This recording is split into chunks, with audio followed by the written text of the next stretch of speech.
ദൈവനാമം മഹത്വപ്പെടുമാറാകട്ടെ. ഇന്ന് എന്നെ ശ്രവിക്കുന്ന എൻ്റെ എല്ലാ പ്രിയപ്പെട്ടവർക്കും നമ്മെ ചേർത്ത് കൊള്ളുവാനായി വേഗം വരുന്ന കർത്താവായ യേശു ക്രിസ്തുവിൻ്റെ നാമത്തിൽ സ്നേഹവന്ദനം. നാം ഈ ദിവസങ്ങളിൽ ദൈവത്തിന് ബോധിച്ച വ്യക്തി, ദൈവത്തിൻ്റെ ഹൃദയപ്രകാരമുള്ളൊരു വ്യക്തി എന്ന വിഷയത്തെക്കുറിച്ച് ചിന്തിക്കുകയായിരുന്നല്ലോ. നാം ദാവീദിൻ്റെ ജീവിതത്തോടുള്ള ബന്ധത്തിലാണ് അത് ചിന്തിച്ചുകൊണ്ടിരുന്നത്. ദാവീദിനെക്കുറിച്ച് കർത്താവ് പറയുമ്പോൾ, അപ്പോസ്തല പ്രവൃത്തികൾ പറയുമ്പോൾ ദൈവഹിതപ്രകാരമുള്ള വ്യക്തി, അല്ലെങ്കിൽ ദൈവത്തിൻ്റെ ഹിതം ചെയ്യുന്ന വ്യക്തി, അല്ലെങ്കിൽ ദൈവം ബോധിച്ച വ്യക്തി എന്നൊക്കെ നമുക്ക് കാണുവാനായിട്ട് സാധിക്കും. അങ്ങനെ ദാവീദിൻ്റെ ജീവിതത്തിൽ എന്തെല്ലാം ഗുണങ്ങളാണ് ഈ ദൈവം ബോധിച്ച വ്യക്തി എന്ന് പറയുവാൻ കാരണമായത് എന്നുള്ളതാണ് നാം ചിന്തിച്ചുകൊണ്ടിരുന്നത്. നമ്മൾ 5 കാര്യങ്ങളെക്കുറിച്ച് കണ്ടു. ഇന്ന് 6ാമതായിട്ട് നമുക്ക് കാണാം. നമുക്കൊരു വേദഭാഗം വായിക്കാം. 2 ശമൂവേൽ 2-ൻ്റെ 8-ാം വാക്യം. 2 ശമൂവേൽ 2-ൻ്റെ 8-ാം വാക്യം. അവിടെ നമുക്ക് കാണാനായിട്ട് സാധിക്കുന്നത് ഒരു നീതിമാനായ രാജാവിനെയാണ്. നമ്മുടെ കർത്താവ് നീതിമാൻ എന്നുള്ളത് ദൈവത്തിൻ്റെ വചനത്തിൽ നമുക്ക് മനസ്സിലാക്കുവാനായിട്ട് സാധിക്കും. അതുപോലെ തന്നെ ഒരു ദാവീദിൻ്റെ ജീവിതത്തോടുള്ള ബന്ധത്തിൽ നമുക്ക് ശ്രദ്ധിക്കുമ്പോൾ ദാവീദ് ഒരു നീതിമാനായ രാജാവായിരുന്നു എന്ന് മനസ്സിലാക്കുവാനായിട്ട് സാധിക്കും. അവൻ നീതിയോടും ന്യായത്തോടും കൂടിയാണ് ജനത്തിന് ന്യായപാലനം ചെയ്തതെന്നുള്ളത് ദാവീദിൻ്റെ ജീവിതത്തിൽ നിന്ന് നമുക്ക് അനേക സംഭവങ്ങളിൽ നിന്ന് നമുക്ക് മനസ്സിലാക്കുവാനായിട്ട് സാധിക്കും. ഇവിടെ നമുക്ക് കാണാനായിട്ട് സാധിക്കുന്നത് 2-ൻ്റെ 8-ാം വാക്യത്തിൽ, എന്നാൽ ശൗലിൻ്റെ സേനാപതിയായ നേരിൻ്റെ മകൻ അബ്നേർ ശൗലിൻ്റെ മകനായ ഈസ്ബെസെത്തിനെ മഹിനീമിലേക്ക് കൂട്ടിക്കൊണ്ടുപോയി അവനെ ഗിലിയാദ്, അസൂരി, ഇസ്രായേൽ, എഫ്രൈം, ബെന്യാമിൻ എന്നിങ്ങനെ എല്ലാ ഇസ്രായേലിയർക്കും രാജാവാക്കി. ശൗലിൻ്റെ മകനായ ഈസ്ബെസെത്ത് ഇസ്രായേൽ രാജാവായപ്പോൾ അവന് 40 വയസ്സായിരുന്നു. ഇവിടെ നമുക്ക് കാണാനായിട്ട് സാധിക്കുന്നത്, ശൗൽ മരിച്ചു, അവൻ്റെ 3 മക്കളും മരിച്ചു. അത് കഴിഞ്ഞിട്ട് യഹൂദർ ദാവീദിനെ രാജാവാക്കണമെന്ന് ആഗ്രഹിച്ചു. അങ്ങനെ ദാവീദിനെ രാജാവാക്കുവാനായിട്ട് അവർ 2 ഗോത്രങ്ങൾ ഉള്ള യഹൂദ ഗോത്രം, ബെന്യാമിൻ ഗോത്രവും കൂടി ദാവീദിനെ രാജാവാക്കി. എന്നാൽ ഇസ്രായേൽ ഗോത്രത്തിൽ അബ്നേറിന്, അത് ശൗലിൻ്റെ സേനാനായകനായ അബ്നേറിന് അത് പിടിച്ചില്ല, അവനത് സമ്മതിച്ചില്ല എന്ന് നമുക്ക് കണ്ടു. അങ്ങനെ ദാവീദ് രാജാവിനെ കർത്താവ് കൽപ്പിച്ചതാണ്, എന്നിട്ടും രാജാവാക്കുന്നതിന് പകരമായിട്ട് അബ്നേർ ശൗലിൻ്റെ മകനായ ഈസ്ബെസെത്തിനെ രാജാവാക്കിയെന്ന് കാണുവാനായിട്ട് സാധിക്കും. രാജാവിന് അതുകൊണ്ട് ശൗലിന് നീതിമാനായ രാജാവായതുകൊണ്ട് ചതിയിൽ മറ്റുള്ളവരെ കൊന്ന് രാജാവാകണമെന്നുള്ളത് ആഗ്രഹമില്ലായിരുന്നു. എന്നാൽ നാം കാണുന്നത് യോവാബ് അബ്നേറിനെ ചതിയിൽ കൊന്നു. നമുക്കത് 3-ാം അധ്യായത്തിൻ്റെ 27-ാം വാക്യം വച്ചു. അബ്നേർ ഹെബ്രോനിലേക്ക് മടങ്ങി വന്നപ്പോൾ യോവാബ് സ്വകാര്യം പറവാൻ അവനെ പടിവാതിക്കൽ ഒരു ഭാഗത്തേക്ക് കൂട്ടിക്കൊണ്ടുപോയി. തൻ്റെ സഹോദരനായ അസഹേലിൻ്റെ രക്തപ്രതികാരത്തിനായി അവിടെ വെച്ച് അവനെ വയറ്റത്ത് കുത്തി കൊന്നുകളഞ്ഞു. ദാവീദ് അത് കേട്ടപ്പോൾ, നേരിൻ്റെ മകനായ അബ്നേറിൻ്റെ രക്തം സംബന്ധിച്ച് എനിക്കും എൻ്റെ രാജ്യത്തിനും യഹോവയുടെ മുമ്പാകെ ഒരിക്കലും കുറ്റമില്ല എന്ന് പറഞ്ഞു. ദാവീദ് ഒരു നീതിമാനായ രാജാവായതുകൊണ്ട് ചതിച്ച് കൊന്നിട്ട് രാജാവാകാൻ ആഗ്രഹിച്ചില്ല. മറ്റു പലരാണെങ്കിൽ അങ്ങനെ ആഗ്രഹിക്കും. കാരണം ഒരു രാജാവിന് പല കാര്യങ്ങൾ അങ്ങനെ സാധിക്കുമല്ലോ. എന്നാൽ ഇവിടെ ദാവീദ് രാജാവിനെ, അവൻ നീതിമാനായ രാജാവായതുകൊണ്ട് ചതിയിൽ കൊന്നിട്ട് അവന് മുഴുവനായിട്ട് രാജ്യത്വം ഏറ്റെടുക്കണമെന്ന് ആഗ്രഹിച്ചില്ല. അങ്ങനെ യോവാബ് അബ്നേറിനെ കൊന്നപ്പോൾ സന്തോഷിക്കുകയല്ല ചെയ്ത്, നീതിമാനായ രാജാവ് ദുഃഖിക്കുകയാണ് ചെയ്തത്. അതിന് ശേഷം നമുക്ക് 31-ാം വാക്യത്തിൽ കാണുന്ന, ദാവീദ് യോവാബിനോടും അവനോട് കൂടെയുള്ള സകല ജനത്തോടും, നിങ്ങളുടെ വസ്ത്രം കീറി ചാക്കുശീല എടുത്ത് അബ്നേറിനെന്ന മുമ്പിൽ നടന്ന് വിലപിപ്പീനെന്ന് പറഞ്ഞു. ദാവീദ് രാജാവ് ശവമഞ്ചത്തിൻ്റെ പിന്നാലെ നടന്നു. അവർ അബ്നേറിനെ ഹെബ്രോനിലേക്ക് അടക്കം ചെയ്തപ്പോൾ രാജാവ് അബ്നേറിൻ്റെ ശവക്കുഴിയിൽ ഉറക്കെ കരഞ്ഞു. സകല ജനവും കരഞ്ഞു. ഇവിടെ നമുക്ക് അബ്നേറിൻ്റെ തന്നെ രാജാവാക്കാത്ത, അല്ലെങ്കിൽ തന്നെ രാജാവാക്കാൻ ഇഷ്ടപ്പെടാത്ത അബ്നേറിൻ്റെ മുമ്പാകെ ശവത്തിൻ്റെ മുമ്പാകെ പൊട്ടിക്കരയുന്ന നമുക്ക് ദാവീദ് രാജാവിനെ കണ്ടു. ചുമ്മാതെ കരയല്ല ചെയ്ത്, അവൻ്റെ ഹൃദയഭാരത്തോടു കൂടി അവൻ കരഞ്ഞു. സകല ജനവും കരഞ്ഞു. അത് കഴിഞ്ഞിട്ട് മാത്രമല്ല, അബ്നേറിനെ കുറിച്ചൊരു വിലാപഗീതം ചൊല്ലിയതെന്നാൽ അത് ഈ ദൈവത്തിൻ്റെ വചനത്തിൽ വെളിപ്പെടുത്തവണ്ണം അത് പ്രധാനപ്പെട്ടതായിരുന്നു എന്നുള്ളതുകൊണ്ടാണ് ആ ദൈവത്തിൻ്റെ വചനത്തിൽ വന്നിരിക്കുന്നതെന്ന് കാണാനായിട്ട് സാധിക്കും. രാജാവോടെ പാട്ട് പാടിയാൻ അബ്നേർ ഒരു നീചനെ പോലെയോ മരിക്കേണ്ടതിന് നിൻ്റെ കൈ ബന്ധിച്ചിരുന്നില്ല, നിൻ്റെ കാലിന് ചങ്ങലയിട്ടിരുന്നില്ല. നീതികെട്ടവരുടെ മുമ്പിൽ പട്ടുപോകും പോലെ നീ പട്ടുപോയല്ലോ. സകല ജനവും അവനെക്കുറിച്ച് കരഞ്ഞുകൊണ്ടിരുന്നു. നേരം വൈകും മുമ്പ് ജനമെല്ലാം ദാവീദിനെ ഭക്ഷണം കഴിപ്പിക്കേണ്ടതിന് വന്നപ്പോൾ സൂര്യൻ അസ്തയ്ക്ക് മുമ്പ് ഞാൻ അപ്പം എങ്കിലും മറ്റ് യാതൊന്നെങ്കിലും ആശ്വസിച്ചാൽ ദൈവം എന്നോട് തക്കോണം അധികവും ചെയ്യട്ടെ എന്ന് ദാവീദ് സത്യം പറഞ്ഞു. ഇത് ജനമെല്ലാം അറിഞ്ഞപ്പോൾ രാജാവ് ചെയ്തൊക്കെയും സർവ്വജനത്തിൽ ബോധിച്ചിരുന്ന പോലെ ഇതും അവർക്ക് ബോധിച്ചു. ഇവിടെ നമുക്കൊരു വളരെ പ്രധാനപ്പെട്ട ഒരു കാര്യം കാണാനായിട്ട് സാധിക്കും. ഇവിടെ സർവ്വജനവും പറയുന്ന ഒരു കാര്യമാണ് ദാവീദിനെക്കുറിച്ച്. നീതിമാനായ ഒരു രാജാവ് എന്നുള്ളത് അവന് കിട്ടിയതായിട്ടുള്ള ഒരു ജനവും അത് സമ്മതിക്കുന്നതായിട്ട് നമുക്ക് കാണാനായിട്ട്. രാജാവ് ചെയ്തതെല്ലാം സർവ്വജനത്തിന് ഇരുന്ന പോലെ ഇതും അവർക്ക് ബോധിച്ചു. അങ്ങനെ പുത്രനായ അബ്നേറിനെ കൊന്നത് രാജാവിൻ്റെ അറിവോടല്ല എന്ന സകല ജനത്തിനും ഇസ്രായേലിനൊക്കെയും അന്ന് ബോധ്യമായി. കാരണം ദാവീദ് രാജാവ് ഒരു നീതിമാനായിരുന്നു. അതുകൊണ്ടാണ് ദൈവം ബോധിച്ച വ്യക്തിയെന്ന് ദാവീദിനെക്കുറിച്ച് പറയുവാനായിട്ട് കാണുന്നത്. ഏഴാമതായിട്ട് നമുക്ക് കാണുന്നത് ദൈവത്തിൻ്റെ സമയത്തിനായിട്ട് കാത്തിരിക്കുന്ന ഒരു ദാവീദിനെ നമുക്ക് കാണുവാനായിട്ട് സാധിക്കും. നാം പലപ്പോഴും നമ്മുടെ സമയത്തിനായിട്ട് നമുക്ക് ഒരു കാര്യം കിട്ടുന്നതിന് വേണ്ടി ധൃതിയുള്ളവരും ദൈവസമയത്തിന് വേണ്ടി പലപ്പോഴും കാത്തിരിക്കാത്തവരുമാണ്.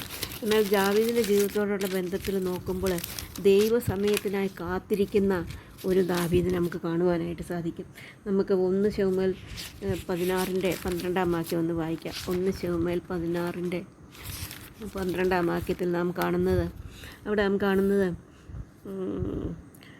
ദാവീദ് ഉടനെ അവൻ ആളെ അയച്ച് അവനെ വരുത്തി. എന്നാൽ അവൻ പൗഴനിറമുള്ളവനും സുനേത്രനും കോമളൻ രൂപിയായിരുന്നു.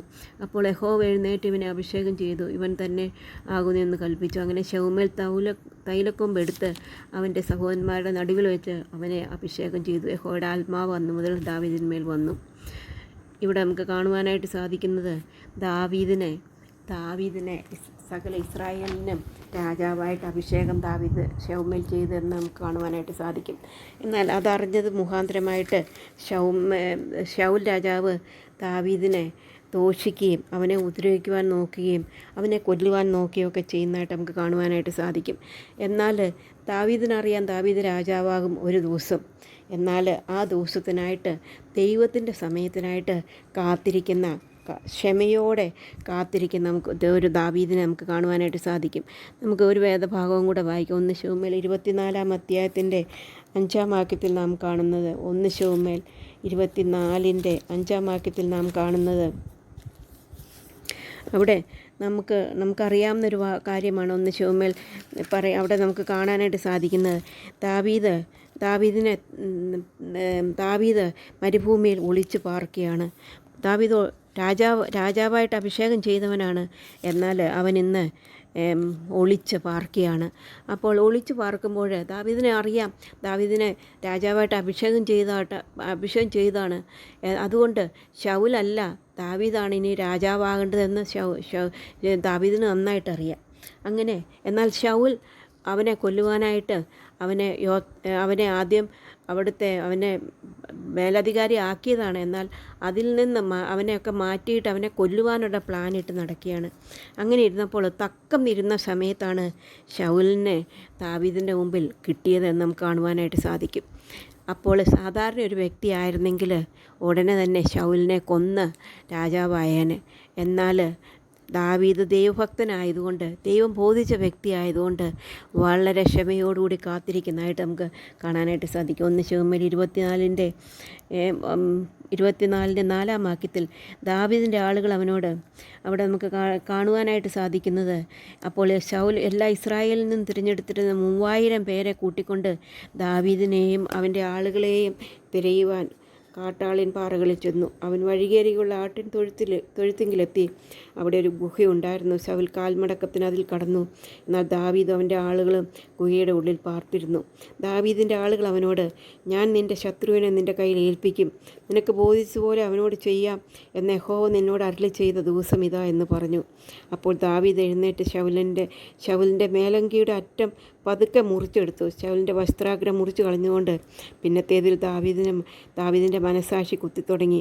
അവൻ തൻ്റെ ആളുകളോട്, യഹോവയുടെ അഭിഷിക്തനായ എൻ്റെ യജമാൻ്റെ നേരെ കൈയെടുക്കുന്നതായി ഈ കാര്യം ചെയ്യുവാൻ യഹോവ എനിക്ക് ഇടവരുത്തരുതേ.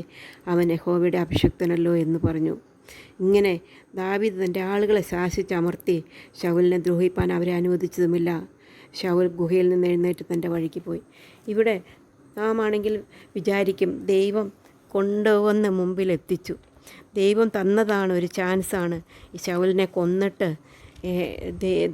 കൊന്നിട്ട് രാജാവാകാനുള്ള തക്ക സമയം ദൈവം താൻ ഒരുക്കി തന്നതാണ് എന്നാണ് നമ്മളിൽ പലരും ആണെങ്കിലും ചിന്തിക്കുകയുള്ളൂ.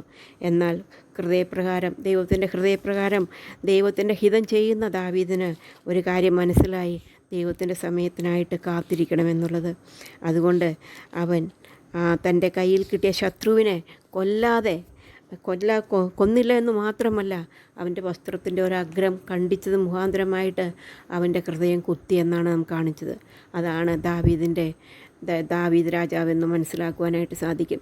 അങ്ങനെ ദാവീദ് തൻ്റെ സമയത്തിനായിട്ട് ദൈവം ഒരുക്കിയിരിക്കുന്ന സമയത്തിനായിട്ട് കാത്തിരിക്കുന്നു എന്ന് നമുക്ക് കാണുവാനായിട്ട് സാധിക്കും. ദൈവം നമ്മളിൽ നിന്ന് ആഗ്രഹിക്കുന്നതും ദൈവത്തിൻ്റെ സമയത്തിനായിട്ട് നമുക്ക് കാത്തിരിക്കണമെന്നുള്ളതാണ്. നമുക്കൊരു വേദഭാഗം കൂടെ വായിക്കാം. സങ്കീർത്തനം 37:7 വാക്യത്തിൽ നാം കാണുന്ന, യഹോവയുടെ മുമ്പാകെ മിണ്ടാതിരുന്ന് അവനായി പ്രത്യാശിക്കാം. കാര്യസാധ്യം പ്രാപിക്കുന്നവരെയും ദുരുപായം പ്രയോഗിക്കുന്നവരെയും കുറിച്ച് നീ മുഷിയരുത്. ഇവിടെ യഹോവയുടെ മുമ്പാകെ മിണ്ടാതിരുന്ന് അവനായി പ്രത്യാശിക്കാം. അതേ ദൈവമക്കളെ, ദൈവം നമ്മളിൽ നിന്ന് ആഗ്രഹിക്കുന്നത്, ദൈവത്തിൻ്റെ അനുഗ്രഹങ്ങൾ ദൈവം നമുക്ക് തരും, തീർച്ചയാണ്. നമ്മുടെ ജീവിതത്തിൽ അനേക പ്രശ്നങ്ങൾ, പ്രയാസങ്ങൾ, അനേക ദുഃഖങ്ങളുണ്ട്. ആ ദുഃഖങ്ങൾ നമ്മൾ കർത്താവിൻ്റെ സന്നിധിയിൽ വന്ന് അനേകം നമ്മൾ പ്രാർത്ഥിക്കുന്നുണ്ട്. നമ്മൾ പ്രാർത്ഥിക്കുമ്പോൾ പലപ്പോഴും നമുക്ക് ഉടനെ തന്നെ മറുപടി കിട്ടിയില്ല എന്ന് വരാം. അങ്ങനെ ഉടനെ തന്നെ മറുപടി കിട്ടാതെ വരുമ്പോൾ സംശയിക്കുകയോ ദൈവത്തെ എന്തിനും നേരെ പിറുപിറുക്കുകയോ അത് എന്തുകൊണ്ട് എന്ന് ചോദിക്കുകയൊന്നും ചെയ്യാതെ കാര്യസാധ്യം അത് ദൈവത്തിൻ്റെ മുമ്പാകെ കാര്യസാധ്യം കാര്യസാധ്യം ലഭിക്കുന്നവർ ഒത്തിരി പേരുണ്ട്. എന്നാൽ അവരെ ഓർത്ത് ചിന്തിക്കുക അല്ല വേണ്ടത്. യഹോവയുടെ മുമ്പാകെ മിണ്ടാതെ ഇരുന്ന് അവനായി പ്രത്യാശിക്കുക. ദാവീദിൻ്റെ ജീവിതത്തിൽ ദാവീദിനെക്കുറിച്ചൊന്ന് ഓർക്കുമ്പോൾ അവനെ രാജാവായിട്ട് അഭിഷേകം ചെയ്തതാണ്. അവനറിയാം അവൻ രാജാവാകും. അവനൊരു ചാൻസ് കിട്ടിയെന്ന് മറ്റുള്ളവർക്ക് തോന്നി. എന്നാൽ ദാവീദ് രാജാവിനറിയാമായിരുന്നു അത് ചാൻസല്ല.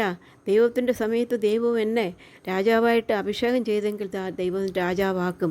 ആ സമയത്തിനായിട്ട് ക്ഷമയോടെ കാത്തിരിക്കുന്ന ദാവീദ് രാജാവിനെ നമുക്ക് കാണാനായിട്ട് സാധിക്കും. നമ്മുടെ ജീവിതത്തിലും നാം ക്ഷമയോടെ കർത്താവിനായി കാത്തിരിപ്പാൻ ദൈവം നമ്മളെ സഹായിക്കട്ടെ. നാം ഇന്ന് കണ്ടു ദാവീദിനെക്കുറിച്ച് ചിന്തിക്കുമ്പോൾ എന്തുകൊണ്ട് ദാവീദ് ദൈവത്തിന് ബോധിച്ച ദൈവഹിതപ്രകാരം ചെയ്യുന്ന ഒരു വ്യക്തി എന്തുകൊണ്ട് ദാവീദിനെക്കുറിച്ച് പറഞ്ഞു. നമ്മൾ നേരത്തെ 5 കാര്യങ്ങൾ കണ്ടു. ഇന്ന് നമ്മൾ കണ്ടു ദാവീദ് നീതിമാനായ ഒരു രാജാവായിരുന്നു. അതുപോലെ തന്നെ നമ്മൾ കണ്ടു ദൈവത്തിൻ്റെ സമയത്തിനായി കാത്തിരിക്കുന്ന ദാവീദ് നമുക്ക് കാണാനായിട്ട് സാധിക്കും. വരുന്ന ദിവസങ്ങളിൽ നീതിയോടും വിശുദ്ധിയോടും കൂടെ ജീവിക്കുവാനും ദൈവത്തിൻ്റെ സമയത്തിനായിട്ട് ക്ഷമയോടെ കാത്തിരിപ്പാനും ദൈവം നമ്മളെ സഹായിക്കട്ടെ. അവൻ്റെ വലിയ നാമം മഹത്വപ്പെടുമാറാകട്ടെ.